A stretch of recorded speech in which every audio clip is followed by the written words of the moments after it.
사도신경 오늘 마지막 시간입니다. 우리가 교회에서 사도신경으로 신앙 고백을 하는데 여러분 한번 몇 번 하는지 한번 세어보셨는지 모르겠어요. 일주일에 제가 세어보니까 모두 8번 우리가 신앙 고백을 합니다.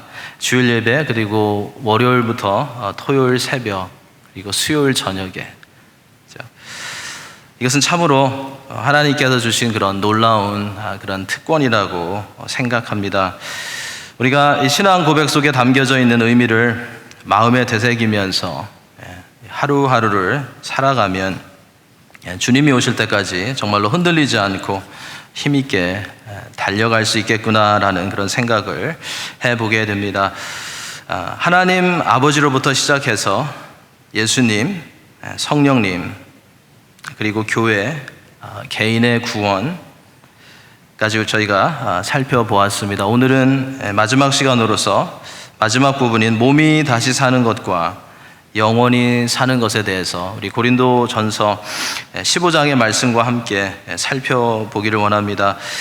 우리가 잘 아는 대로 고린도전서 13장은 사랑장으로 그렇게 알려져 있습니다. 근데 고린도전서 15장은 부활장으로 그렇게 알려지고 있습니다. 부활에 대해서 알고 싶다 하면 고린도전서 15장에 가면 됩니다. 이 고린도전서 15장은 그리스도의 부활로 시작해서 죽은 사람의 부활, 그리고 주님이 오실 때 성도들이 어떻게 부활하는지에 대해서 잘 정리해 주고 있습니다. 몸이 다시 사는 것과 영원히 사는 것을 믿습니다라는 이 고백은 부활과 영생에 관한 그러한 고백입니다. 저는 나는 몸이 다시 사는 것과 영원히 사는 것을 믿습니다라는 이 부분을 읽고 고백할 때마다 왠지 모르게 굉장히 힘이 나는 것을 느낍니다. 사도신경에서 성부의 하나님, 성자 예수님, 성령님에 대한 그런 고백들, 또 교회와 우리의 죄사함에 대한 그런 고백들도 고백을 할 때마다 우리에게 힘을 주지만, 특별히 이 마지막 부분이 아마 성도들의 그 소망을 다루어서 그런지 굉장히 힘을 주는, 또 위로를 주는 그러한 고백인 것 같습니다. 한번 따라해 주시기 바랍니다. 나는 몸이 다시 사는 것과 영원히 사는 것을 믿습니다. 다시 한번 해보겠습니다. 나는 몸이 다시 사는 것과 영원히 사는 것을 믿습니다. 힘이 나시나요? 그죠? 힘이 나셔야 될 것 같아요. 그죠? 우리가 이런 고백을 할 때마다 힘이 나야 될 것 같습니다. 우리가 몸이 다시 사는 것과 영원히 사는 것을 생각할 때 떠오르는 여러 가지 그런 질문들이 있습니다. 우리 성도님들은 몸이 다시 산다, 영원히 산다 생각할 때 어떤 질문들이 떠오르십니까? 고린도전서 15장을 중심으로 몇 개의 그런 질문을 생각해 보았습니다. 이러한 질문들입니다. 죽음이란 무엇일까? 죽은 자의 부활이 없다면 어떤 문제가 생길까? 그리스도의 부활과 우리의 부활은 어떤 관계가 있을까? 성도가 부활할 때 어떤 일이 일어날까? 영생은 성도들에게만 있는 것일까? 성도가 누리게 될 영생은 어떠한 것일까? 영생을 가진 자의 삶은 어떠해야 할까? 제가 생각해 봤지만 굉장히 좋은 질문 같아요. 오늘은 이 고린도전서 15장을 중심으로 이러한 질문에 대한 그런 답을 찾아보면서 하나님께서 성도들에게, 하나님께서 우리들에게 얼마나 놀라운 그런 축복을 허락해 주셨는지, 얼마나 놀라운 그런 약속을 우리에게 보장해 주셨는지에 대해서 우리가 생각해 보길 원합니다. 첫 번째 질문, 죽음이란 무엇인가 였습니다. 죽음을 우리가 어떻게 정의할 수 있을까요?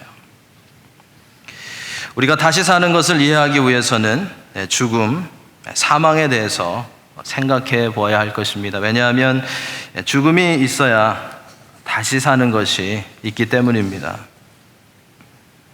죽음을 우리가 어떻게 정리할 수 있을까요? 죽음은 우리의 몸과 영혼이 분리되는 것을 말합니다. 그래서 죽음을 생각할 때 그 키워드가 separation입니다. 분리입니다.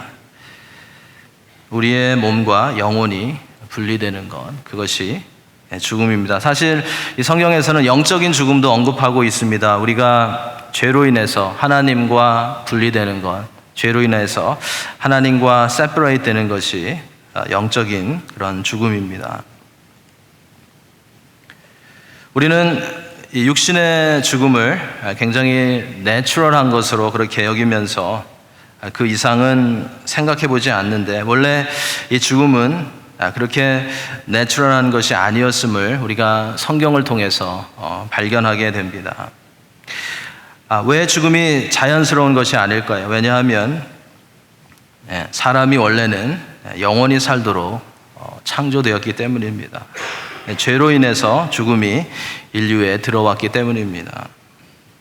창세기 3장에 보면 사람이 하나님의 명령에 불순종하고 선악과를 따먹었기 때문에 그 이유로 죽음을 맞이하게 되었습니다.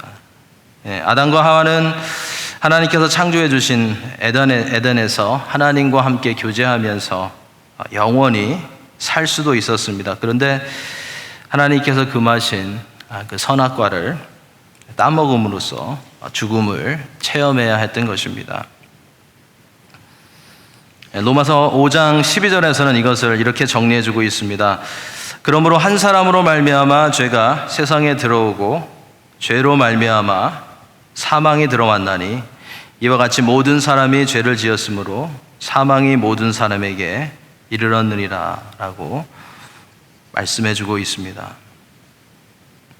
이 최초의 불순종 사건 이후로 성경에서는 모든 사람에게는 죽음이 있다라는 것을 말씀합니다. 여러분들 잘 아시는 말씀이 있죠. 히브리서 9장 27절 말씀, 한 번 죽는 것은 사람에게 정해진 것이요 라고 말씀하고 있습니다. 동시에 이 히브리서 9장 27절 말씀은 죽음이 끝이 아니라라는 것을 말해줍니다. 한 번 죽는 것은 사람에게 정해진 것이요, 이어지는 말씀을 보면 그 후에는 심판이 있느니라, 심판이 있다고 말씀하고 있습니다. 많은 사람들은 그냥 이 땅에서 살다가 죽으면 그만이지, 그죠? That's all, that's it 라고 생각하는데, 성경은 믿는 사람이든지 믿지 않는 사람이든지 육신의 죽음이 끝이 아니라는 것을 말해줍니다. 내세가 있고 심판이 있고 상급이 있다라는 것을 말해줍니다.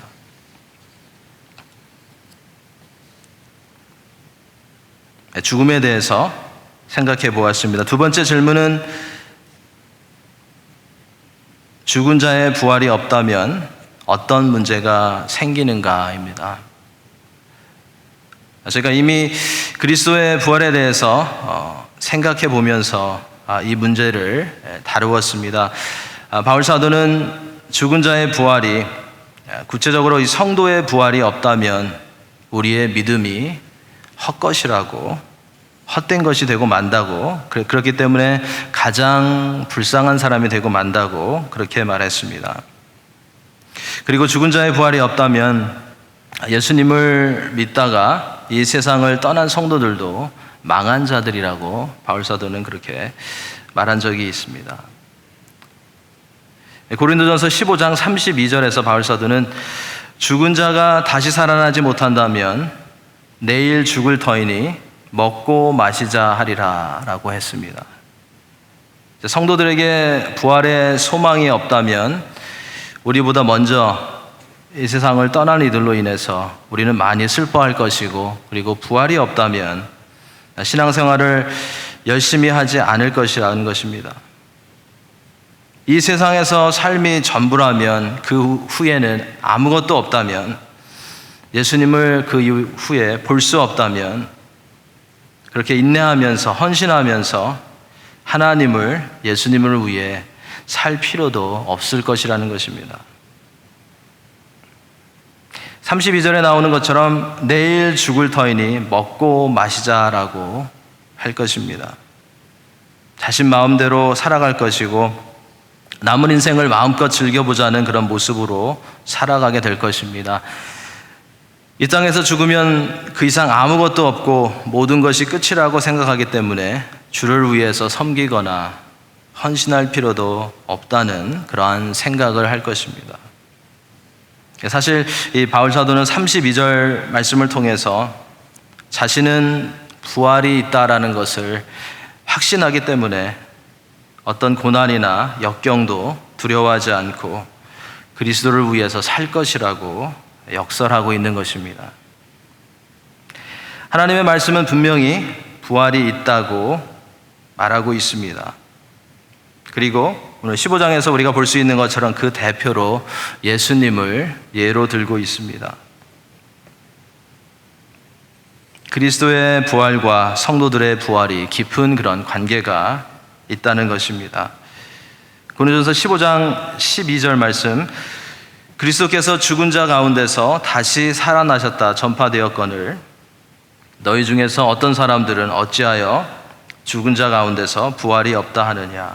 바울 사도는 예수님께서 죽은 자 가운데서 다시 살아나셨다라는 것을 강조하면서 그렇다면 너희 중에도 부활이 있다라는 것을 이 말씀을 통해서 강조해주고 있습니다. 15장 20절에서는 그러나 이제 그리스도께서 죽은 자 가운데서 다시 살아나사 잠자는 자들의 첫 열매가 되셨다라고 말씀하고 있습니다. 그리스도께서 부활하셔서 성도들의 첫 열매가 되셨다라는 것입니다. 이 말씀은 예수님의 부활이 우리의 부활의 기초가 된다라는 말씀입니다. 예수님의 부활이 우리의 부활의 보증이 된다는 그런 말씀입니다. 예수님의 부활을 믿는 이들이라면 당연히 성도의 부활도 확신해야 한다는 것입니다. 예수님이 부활하셨기 때문에 예수님을 믿는 성도들에게도 예수님과 연합된 성도들도 부활이 있다는 것입니다. 부활과 영생에 대해서 우리가 할 수 있는 세 번째 질문이 있습니다. 그것은 신자가 또 성도가 부활하면 어떤 일이 생깁니까? 어떤 몸이 됩니까? 어떤 변화가 일어납니까? 라는 질문입니다. 고린도전서 15장에서 바울 사도는 부활 때의 그런 모습을 설명하기 위해서 식물의 씨앗을 예로 들고 있습니다. 36절에 가보면 새로운 열매를 맺기 위해서 식물의 씨앗들이 땅에 떨어져 죽어야 하듯이 육체의 부활도 죽음의 과정을 거쳐야 한다라는 것을 말해주고 있습니다. 그리고 심기운 씨앗이 새로운 형태의 그런 식물을 만들어내듯이 부활 이전의 상태와 부활 이후의 그런 상태는 확실히 다르다라는 것을 37절, 38절에서 말씀해주고 있습니다. 이와 같이 부활 때 하나님께서 이 땅에서의 육체와는 비교할 수 없는 새로운 몸의 그런 형체를 성도들에게 주신다는 것입니다.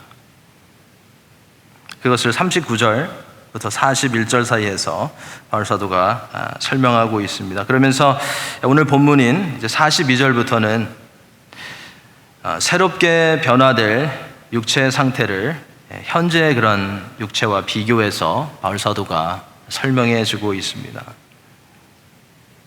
42절 한번 보겠습니다. 15장 42절. 죽은 자의 부활도 그와 같이 썩을 것으로 심고 썩지 아니할 것으로 다시 살아나며. 우리가 부활하면, 신자가 부활하면 썩지 아니할 것으로 살아난다는 것입니다. 43절, 44절 말씀에 가보면 욕된 것으로 심고 영광스러운 것으로 다시 살아나며 약한 것으로 심고 강한 것으로 다시 살아나며 육의 몸으로 심고 신령한 몸으로 다시 살아나나니. 신자가 부활하면 죄가 없는 완전한 몸으로, 그리고 죄 이전에 신령한 그런 몸으로, 오리지널한 그런 스테이트로 변화된다는 것입니다. 굉장히 위로가 되는 그런 말씀입니다. 약한 것으로 심고 강한 것으로 다시 살아난다. 육으로 심고 신령한 것으로 다시 살아난다. 욕된 것으로 심고 영광스러운 것으로 다시 살아난다. 한 가지 예를 들면, 이 땅에서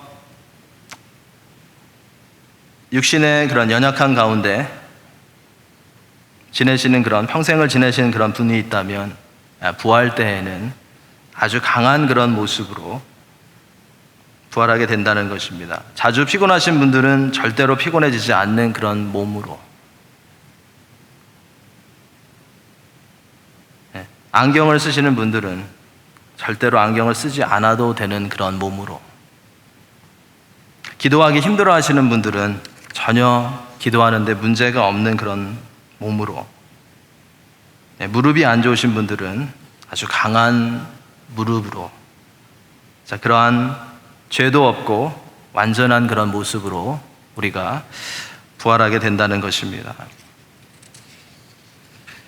그래서 사도 요한은 요한일서 3장 2절에서 우리가 그와 같게 된다고, 우리가 예수님과 같게 된다고 그렇게 말씀하고 있고, 바울 사도는 빌립보서 3장 21절에서 그리스도의 영광의 몸의 형체와 같이 우리가 변하게 될 것이라고 그렇게 부활의 그 모습을 설명해 주고 있습니다. 고린도전서 15장 49절에서는 이것을 이렇게 설명합니다. 우리가 흙에 속한 자의 형상을 입은 것 같이 또한 하늘에 속한 이의 형상을 입으리라. 흙에 속한 자의 형상을 입은 것 같이 하늘에 속한 이의 형상을 입으리라. 믿는 자가 부활할 때는 흙에 속한 몸이 하늘에 속한 이의 형상으로 변화되어서 부활한다는 것입니다. 하늘에 속한 이의 형상은 예수님과 같은 완전하고 영광스러운 그런 몸으로 변화된다라는 것을 말해주고 있는 것입니다. 고린도전서 15장 51절부터 54절에 나오는 이 말씀을 보면 성도들의 부활은 이렇게 일어납니다. 먼저 이 세상을 떠난 성도들의 그 영은 주님과 있다가 주님이 재림하실 때 와서 새로운 썩지 아니하는 그런 몸을 입게 되는 것입니다. 그리고 이 땅에 살아있는 성도들도 썩지 않는 완전한 그런 몸으로 변화되어서 주님을 만나게 되는 것입니다. 부활과 영생에 관한 네 번째 질문은, 부활과 영생은 성도들에게만 있는 것인가? 그리고 성도가 누리게 될 영생은 어떠한 것인가? 라는 질문입니다. 성경은 육체의 부활은 성도에게만 해당되는 것이 아니라 불신자들에게도 해당된다고 가르치고 있습니다.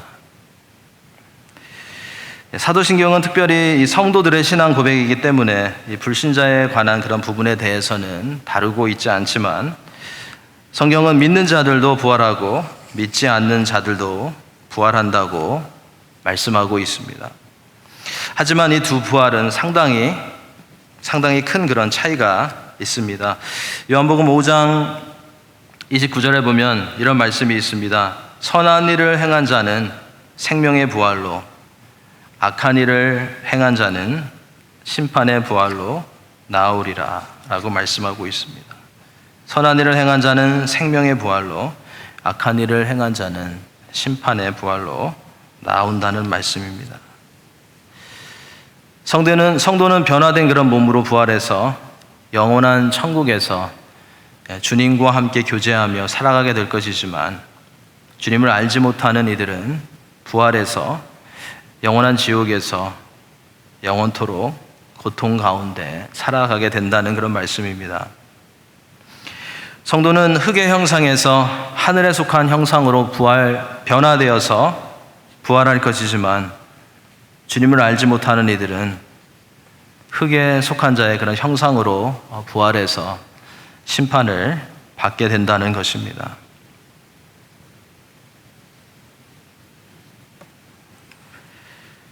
몸이 다시 사는 것과 영원히 사는 것에 대한 마지막 질문은, 영생을 가진 자의 삶은 어떠해야 합니까? 라는 것입니다. 이러한 부활과 영생의 소망을 가진 성도의 삶은 어떠해야 하나라는 질문입니다. 성경은 이러한 몸이 다시 사는 것과 영원히 사는 것을 믿고 소망하는 성도들이 어떠한 삶을 살아가야 하는지 그 부분에 대해서 분명하게 우리에게 가르쳐 주고 있습니다. 성도가 부활과 영생에 관한 확신과 소망이 있다고 해도 이 땅에서 자기 마음대로 살아간다면 하나님께서 주신 소망을 전하는 그런 삶을 살지 못할 것입니다. 데살로니가전서 5장에서는 5장 1절부터 11절에서는 이렇게 말씀하고 있습니다. 정신을 차리고 믿음을 견고히 지켜가며 서로 권면하고 덕을 세우는 그런 삶을 살아가라고 권면하고 있습니다. 영생을 가진 자, 부활과 영생의 소망을 가진 자들은 정신을 차리고 믿음을 견고히 지켜나가며 서로 권면하고 덕을 세우는 그런 삶을 살아가야 한다는 것입니다.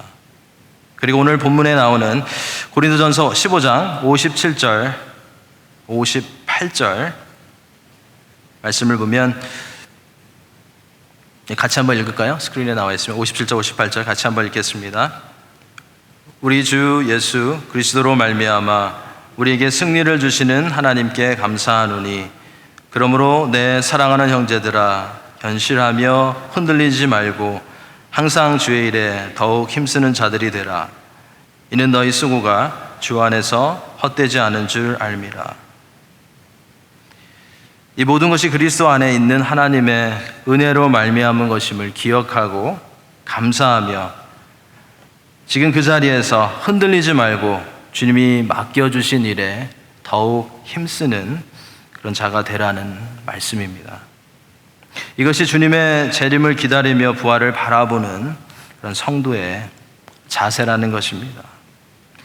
몸이 다시 사는 것과 영원히 사는 것을 믿는 성도들은 어떠한 특별한 것이 아니라, 어떠한 새로운 것이 아니라, 또 너무 확신을 가지고 교만해지는 것이 아니라 지금까지 믿음으로 달려왔던 것처럼 주님만 바라보면서 함께 격려하면서 더 힘있게 달려나가야 한다는 것입니다.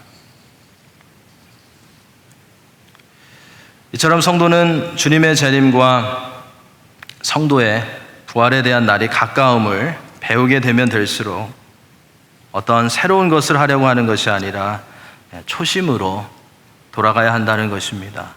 더욱더 말씀을 사모하고 더욱더 말씀에 순종하며 예수님을 통해서 우리에게 주신 그런 믿음을 견고히 지켜나가야 한다는 것입니다.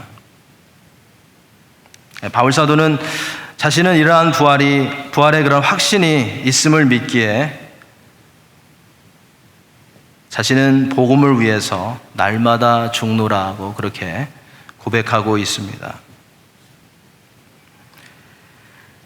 주님의 재림과 부활의 확신 가운데 하나님의 말씀을 붙들고 흔들리지 않으며 주의 일에 더욱더 힘쓰며 하루하루를 소망 가운데 믿음으로 걸어가시는 성도님들이 되시기 바랍니다.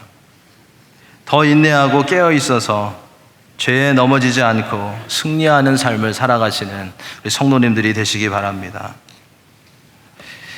여러 주에 걸쳐서 이 사도신경에 대해서 생각해 보았습니다. 하나님 아버지와 예수 그리스도와 성령의 사역, 그리고 교회와 성도의 교제와 죄사함과 부활과 영생에 대해서 살펴보았습니다. 그런데 우리가 이것을 지식적으로만 알고 있으면 별로 그렇게 우리 자신에게 또 교회에 도움이 되지 못할 것 같습니다. 영어로 이 사도신경을 보면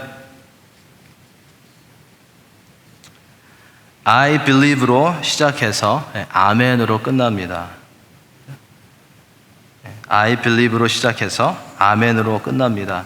그냥 믿습니다로 시작해서, 한글도 똑같죠. 믿습니다로 시작해서 아멘으로 끝이 납니다. I know가 아니고 I think가 아니고 I guess가 아니고 I feel이 아니고 I believe가 이 사도신경의 키워드인 것 같습니다. 내가 믿는다고 선언하는 것입니다. 내가 믿는다고 선언하는 것은 나는 그것이 나의 고백이고 그것이 나의 삶이고 나는 그 진리를 나타내는 삶을 살겠다고 결단하고 헌신한다는 것입니다. 그게 I believe입니다. 그리고 아멘으로 끝난다고 그랬죠. 거기에다가 아멘까지 있습니다. 잘 아시는 대로 아멘은 I accept, I agree, I commit 또는 yes라는 그런 의미를 가지고 있습니다. 나는 위에서 고백한 내용이 진리임을 받아들입니다. 진리임을 믿습니다. 그리고 그것을 확신하며 살기로 결단합니다. 라는 그런 고백이 되는 것입니다. 그래서 이 아멘이 그렇게 중요한 것 같습니다. 아멘으로 화답하는 것이 굉장히 중요한 것 같습니다. 우리가 찬양할 때 그래서 아멘으로 화답해야 하고, 기도할 때 아멘으로 화답해야 하고, 말씀을 읽을 때, 말씀을 접할 때 아멘으로 화답해야 하는 것입니다. 너무 정신없이 아멘 아멘 하면 안 되겠지만 우리는 자주 아멘으로 화답하는 그런 성도가 되어야 하겠습니다. 그것이 나의 고백이라고, 그것이 나의 헌신이고, 그것이 나의 결단이라고 아멘으로 고백할 수 있는 그런 성도가 되어야 하겠습니다. 힌트를 드렸는데 한두 분만 하시네요. 저는 이 사도신경에 관한 말씀을 정리하면서 이런 생각을 해보았습니다. 우리의 오래전의 믿음의 선배들, 자신들의 이 목숨을 내어놓으면서까지 신앙을 지켰던 믿음의 선배들, 그들이 함께 예배하며 나는 하나님을 믿습니다. 나는 예수님을 믿습니다. 나는 성령님을 믿습니다. 나는 교회와 성도의 교제를 믿습니다. 나는 죄사함 받은 것을 믿고 부활과 주님과 영원히 사는 것을 믿습니다. 라는 그런 고백을 그들이 했을 때 그 순간들이 얼마나 거룩했을까? 그 순간들이 얼마나 힘이 있고 얼마나 격려와 위로가 되는 그런 순간들이었을까? 얼마나 그 순간들이 엄숙했을까? 그리고 그 순간들이 얼마나 하나님께 영광을 돌리는 그런 시간들이었을까 생각해 보게 됩니다. 자신들의 목숨을 내어놓으면서 신앙을 지키는 가운데 이렇게 I believe 한다고, 나는 믿는다고, 나는 삼위일체 하나님을 믿고 죄사함을 믿고 교회와 성도의 교제를 믿고 나는 몸이 다시 사는 것과 영원히 사는 것을 믿는다라고 고백했던 그들의 고백이, 그 시간들이 얼마나 놀라운 그런 고백이고 하나님께서 기뻐하시는 그런 고백이었을까 한번 생각해 보게 됩니다. 우리가 사도신경과 같은 그런 신앙 고백을 하는 진실한 그런 삶을 살아갈 때에 우리의 신앙 고백은 하나님께 큰 영광을 돌릴 것이고 서로에게 큰 위로와 격려가 될 것입니다. 사실 이 사도신경을 생각해 보면 첫 번째로는 내 자신을 향해서 우리가 고백하는 것입니다. 그리고 두 번째로는 우리 주위에 있는 함께 예배드리는 성도들을 향해서 우리가 선포하는 그런 고백입니다. 그리고 이러한 것을 허락해 주신 하나님을 향해서 고백하는 그런 고백이 되는 것입니다. 우리의 신앙 고백이 입술의 고백뿐만 아니라 우리의 마음과 삶의 고백이 되어서 온 교회가 힘을 얻고 주를 위해서, 그리스도의 복음을 위해서 더 하나 되어지고 헌신할 수 있게 되기를 예수님의 이름으로 축원합니다.